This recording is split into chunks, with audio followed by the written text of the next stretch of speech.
What is up, everybody? Welcome back to our channel, Bread Food, Coffee, and Crime.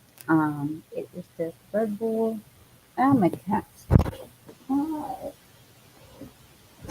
my cats keep disconnecting my screen for the computer. Anyways, I hope everybody's having a great Saturday morning so far, night, afternoon, wherever you are. Um, I wanted to just talk about this real quick because this is something that me and Arctic and Garnet have talked about, the runaway. Um, Bodies of missing teens found in Arizona water. Uh, they were reported as runaways from Mesa, Arizona group home. They were found dead in the water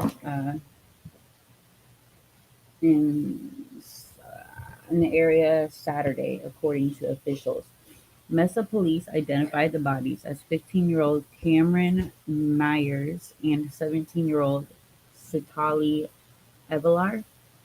There is no official cause of death declared yet, but based on evidence, authorities deduced the bodies had been in the water for a while before discovered.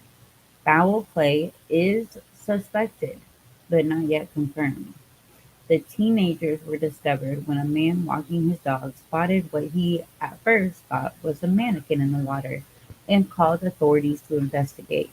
According to WAFB News, the two girls had been staying at a group home near the basin and had been reported missing on January 7th, the news outlet said. The home is one of several operated by Powerhouse Youth Facility, Inc., which has several locations in Arizona.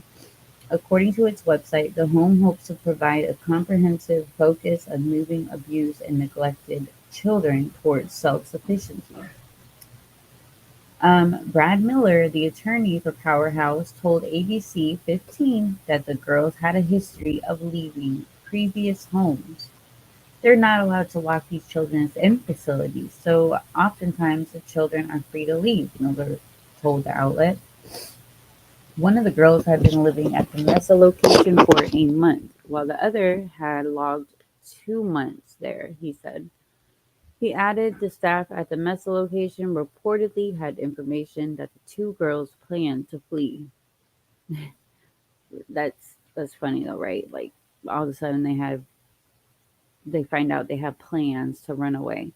So that is what, stopped them from calling the authorities in the first place. They didn't call the authorities when they ran away because, somebody said they were planning to. I call bullshit. This attorney is trying to save their asses.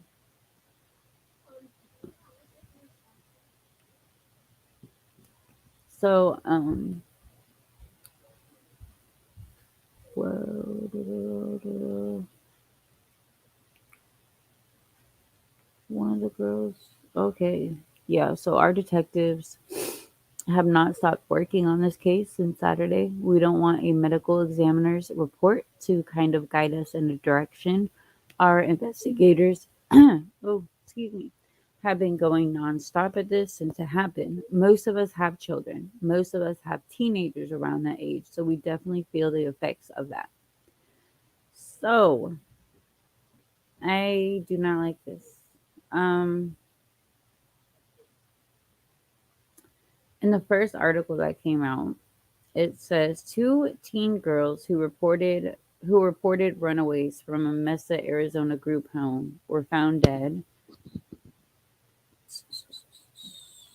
Foul play is suspected. That says the same thing. So, yeah, they're trying to say that they had a history of leaving these groups. I wonder if they did. Most likely they didn't. Like I said, they're trying to save their asses. These poor girls. Let me show you guys pictures. If anyone knows anything.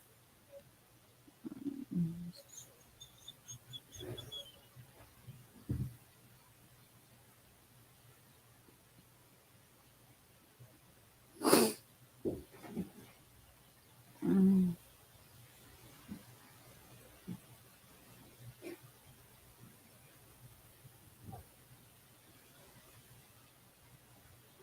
Yeah, I think this is such bullshit.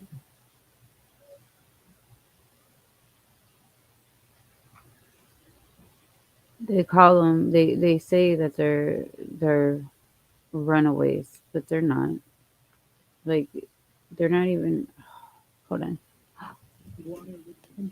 And the big question now, what in the world happened to them? We first told you about it last night. Tonight, we're learning more about that group home where these girls ran away from. ABC 15's Lucelia Caballero has been on this story and is looking into whether the state is doing enough to find No, missing they're foster not. kids.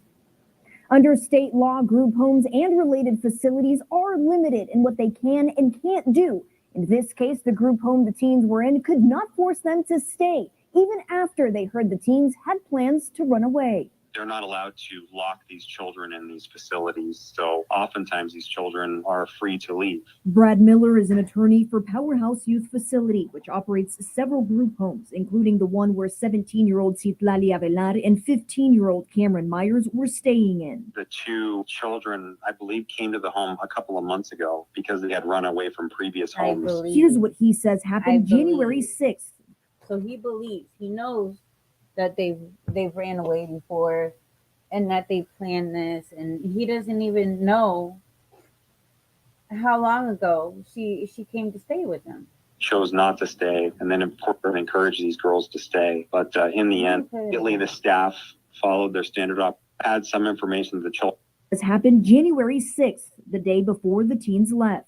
They had some information the children were planning to leave the following day. Immediately, the staff followed their standard operating procedure and encouraged these girls to stay. But in the end, they chose not to stay. And then, of course, immediately the staff went into action, called the DCS hotline. They called the caseworkers. They filed the incident report. But Anika Robinson, an advocate for foster families, says more can and should be done to find missing Thank foster God. youth before it's too late. They're vulnerable children.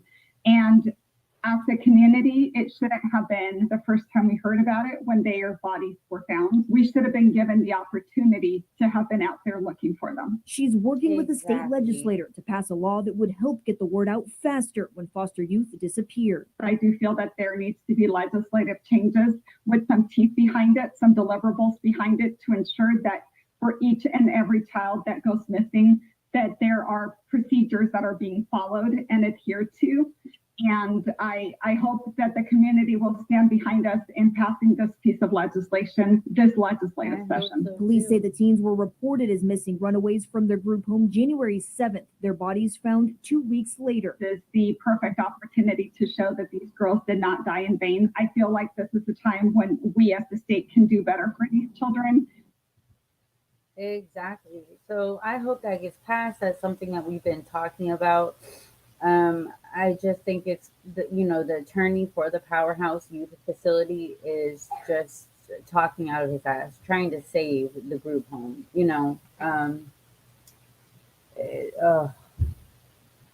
There needs to be charges. I don't care. They're responsible for these kids, and that's what should happen too. And that. All right, let me show you these girls, and I'm gonna get off of here. Beautiful, beautiful girls, and they should have been helped. So these are them. This is Cameron, and this is Sidali.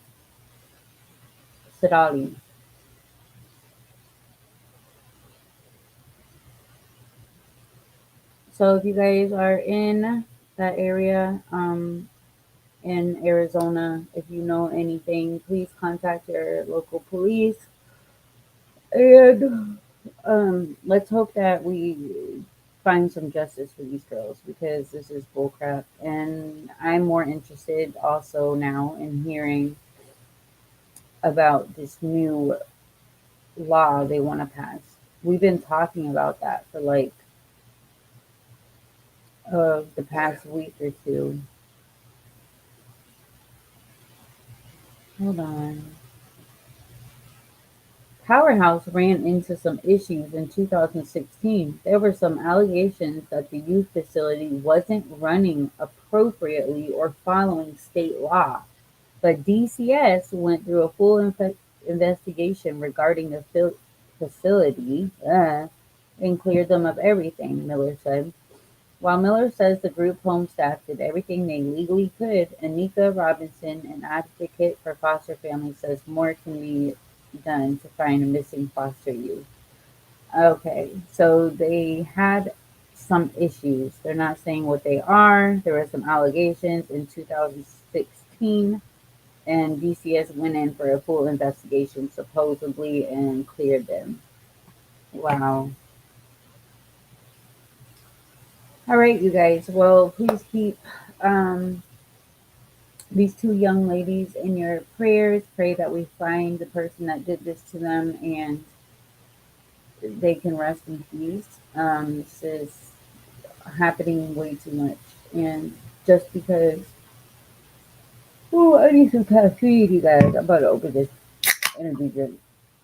Just because child is from a foster home, that does not mean, oh yeah, they're just a runaway. Like, we don't have to look for them.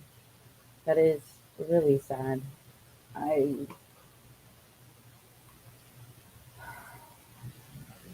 I just can't. Hold on, I was trying to tell you the truth about medical kidnap. They don't even have it on images. They're not telling this story like anywhere for some reason. Hold on.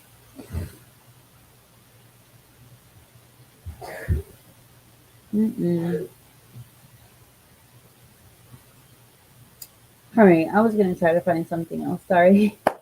This story bugs me. I can't.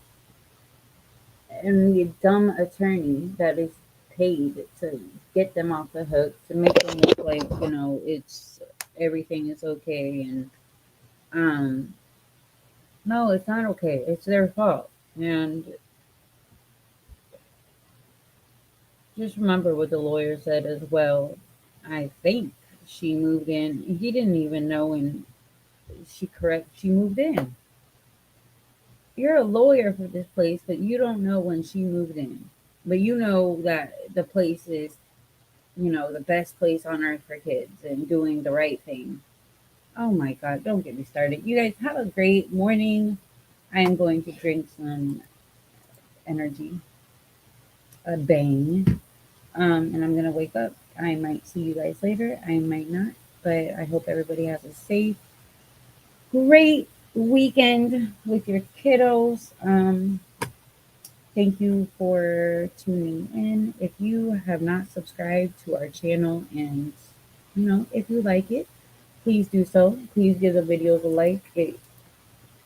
It helps bring more awareness for these cases. My cats are over here like attacking me. So we have 5 kittens. Imagine 5 kittens.